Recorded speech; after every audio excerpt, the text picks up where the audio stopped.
আজ আমি বানাবো পুঁটি মাছের ঝাল আলু দিয়ে। এই রেসিপিটি বানাতে যে যে উপকরণগুলো লাগে উপকরণগুলি হলো এখানে আমি পুঁটি মাছকে ভালো করে বেছে ধুয়ে নুন হলুদ মাখিয়ে রেখেছি 5 মিনিট মতো। নুন, হলুদের গুঁড়ো, লঙ্কার গুঁড়ো, জিরের গুঁড়ো, পেঁয়াজ কুচি, টমেটো কুচি, চিনি 1 চামচ মতো, লঙ্কা চেরা 7-8টা, ধনেপাতা কুচি, লম্বা লম্বা করে আমি আলু কেটে নিয়েছি 3টে মিডিয়াম সাইজের। আর রান্নাটা আমি সর্ষের তেলে করব। রান্নাটা করার জন্য আমি গ্যাসে কড়াই বসিয়ে কড়াইটা গরম করে নিয়েছি। এখন আমি এর মধ্যে দিয়ে দেবো সর্ষের তেল। আমি এখানে 350 থেকে 400 গ্রাম মতো পুঁটি মাছ রান্না করছি। সর্ষের তেলটা খুব গরম হয়ে গেছে। এখন আমি এর মধ্যে দিয়ে দেবো নুন হলুদ মাখিয়ে রাখা পুঁটি মাছ। আমি কিছুটা দেবো মাছ।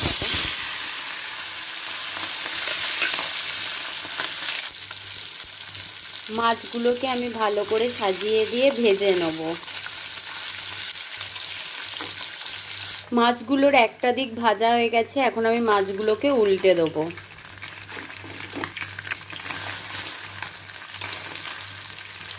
সব কটা মাছকে আমি উল্টে দিয়েছি। এবার এখন আমি অন্য দিকটা ভালো করে ভেজে নেব। মাছগুলো ভাজা হয়ে গেছে। মাছগুলোকে এখন আমি একটা বাটিতে তুলে রাখবো। মাছগুলো তুলে নেওয়ার পর কড়াই যে বাকি তেলটা রয়েছে এর মধ্যে এখন বাকি মাছগুলো দিয়ে দেবো। কড়ার মধ্যে আমি বাকি মাছগুলো দিয়ে দিয়েছি। এখন মাছগুলোকে আমি ভালো করে সাজিয়ে নেব। মাছগুলোকে আমি ভালো করে সাজিয়ে দিয়েছি। এবার এখন আমি একটা দিক ভেজে নেব। মাছগুলোর একটা দিক ভাজা হয়ে গেছে। এখন মাছগুলোকে আমি আস্তে আস্তে উল্টে দেবো। উল্টে দিয়ে আর একটা দিক ভেজে নেব। সব কটা মাছকে আমি ভালো করে উল্টে দেওয়ার পর আমি অন্য দিকটা ভালো করে ভেজে নিয়েছি। মাছগুলো বেশি কড়া করে ভাজা চলবে না। এবার মাছগুলোকে আমি তুলে রাখবো।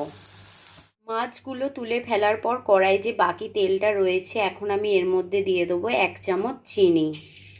চিনিটাকে একটু গলতে দেবো। চিনিটা গলে গেছে।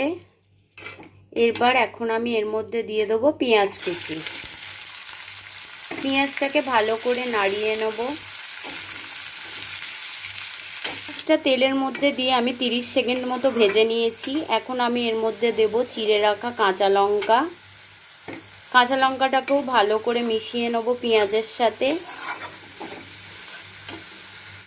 তারপর এখন আমি কেটে রাখা আলুটা এর মধ্যে দিয়ে দেবো।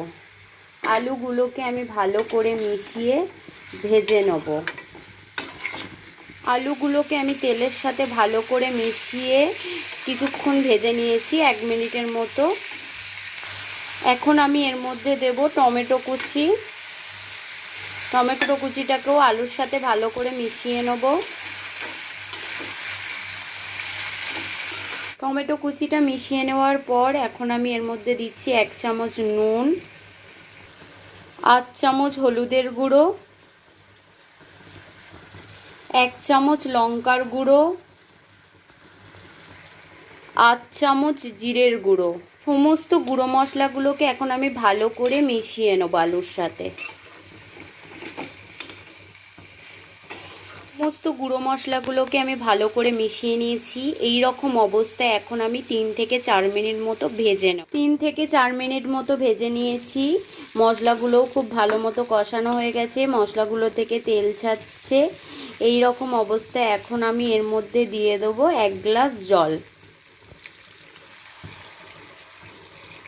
জলটাকে ভালো করে মিশিয়ে নেব মশলার আলুর সাথে।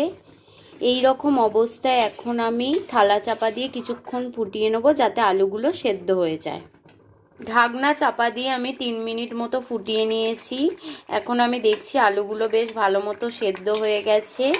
এই রকম অবস্থায় এখন আমি ভেজে রাখা মাছগুলো আমি সব দিয়ে দিয়েছি। মাছগুলোকে এখন আমি ভালো করে ঝোল আর আলুর সাথে মিশিয়ে নেব। মাছগুলোকে আমি ঝোল আর আলুর সাথে ভালো করে মিশিয়ে নিয়েছি। এই রকম অবস্থায় এখন আমি এর মধ্যে দিয়ে দেবো ধনেপাতা কুচি। ধনেপাতা কুচিটাকে ভালো করে মিশিয়ে নেব। ধনেপাতা কুচিটাকে ভালো করে মিশিয়ে নিয়ে 1 মিনিট মতো ফুটিয়ে নিয়েছি।